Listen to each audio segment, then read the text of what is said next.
You study English every day. You watch movies, listen to songs, and read subtitles. But when a native speaker talks to you in real life, you freeze. You can't catch a single word. Why does this happen? And how can you fix it? This is the listening room, a place where you can slow down, listen deeply, and connect with real English through stories that feel human and real. Today's story is about something that every English learner faces, the moment you realize you don't understand native speakers. It's frustrating, sometimes even painful, but there's a reason behind it. And if you understand that reason, you can change everything. Let's be honest. You can understand your teacher. You can understand podcasts for learners. You can even understand YouTubers who speak clearly and slowly. But when a native speaker talks fast, maybe at the coffee shop or on a call or in a movie without subtitles, it's like your brain stops working. You ask yourself, am I really this bad? Have I learned nothing all this time? You start to lose confidence. You start to think English is impossible. But here's the truth. It's not you. It's how you've been trained to listen. Let me tell you about May. She's from Taiwan. She's been learning English for 6 years. She listens to English every day. Podcasts, YouTube, even songs on her way to work. But one day, she met her American colleague Jake for the first time. He said, "Hey, what's up? You good?" And May froze. She had no idea what "what's up" meant in that moment. She expected him to say, "Hello, how are you?" the way it's written in textbooks. She laughed nervously and said, "I'm up?" Jake smiled politely, but May felt embarrassed. She spent years learning English, yet still couldn't understand a simple greeting. That night, she went home, frustrated. She opened YouTube and searched how to understand fast English. She found hundreds of videos, but they all said the same thing: listen more. The problem was, May had already been listening. What she needed wasn't just more listening, it was different listening. So why does this happen? Why can you understand slow English, but not native English? It's because native speech isn't what you think it is. Native speakers don't speak word by word. They blend sounds, cut syllables, and connect words together, what linguists call connected speech. For example, "I don't know" becomes "I don't know." "Did you eat yet" becomes "jeet yet." "Want to" becomes "wanna." You learned the clean version, but real English is messy. It's fast, emotional, and full of rhythm and music. And here's something even more important. Your brain hasn't learned to hear that music yet. When you listen to English, your brain is still translating, still searching for meaning word by word. But native speakers don't give you time to translate.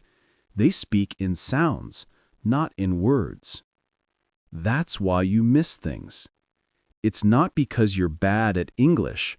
It's because your ears haven't been trained for real sound yet. So, what's the solution? How do you train your ears to understand fast, real English? There's no magic trick, but there is a system.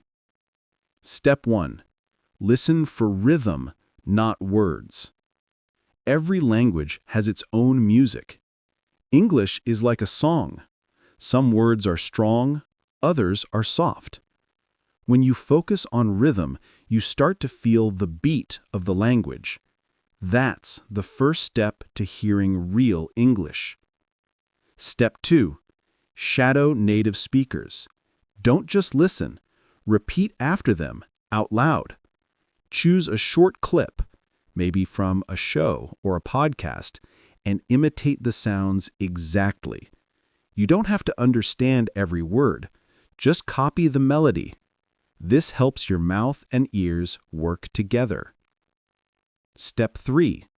Practice with short, real-life materials. Movies are too long. Podcasts for natives are too complex. Start small. 30 seconds of a real conversation. Listen, repeat, then listen again. Slow down the audio if you need to. You'll start noticing patterns. How did you becomes didja. How going to becomes gonna. Once your brain gets used to these patterns, something magical happens. You start understanding real English without translating. After 3 months, May tried something new. Every morning, she listened to 30 seconds of real conversation. No subtitles, just sound. She shadowed the speakers, mimicked their rhythm, and didn't worry about mistakes. Then one day, Jake asked her again, "Hey, what's up?" And this time, she smiled and said, "Not much, just finishing my coffee." And Jake laughed and said, "Cool, want to grab lunch later?" And she understood every word. That moment felt small, but it changed everything. Because May realized she didn't need to understand every word to understand the message. That's what real English is. It's not about perfection. It's about rhythm, connection, and confidence. So maybe you're like May. Maybe you've been studying English for years, but still can't understand native speakers. If that's you, remember this. You don't need to study harder. You just need to listen smarter. Real listening isn't about hearing every sound. It's about feeling the message behind it, the tone, the rhythm, the emotion. When you stop chasing perfection, you start hearing what's really there. And little by little, the words stop being noise. They become meaning. You don't understand native speakers, not because you're bad at English, but because English in the real world doesn't sound like the English in textbooks. It's faster, it's connected, it's alive. So instead of fighting it, learn to dance with it. Listen deeply, repeat out loud, feel the rhythm. Your ears will adjust, your confidence will grow, and one day you'll realize you're not just listening to English anymore, you're living it. Thank you everyone for listening to today's episode. We hope you had fun and learned something new. Don't forget to subscribe to the American English Podcast. See you in the next episode. Bye.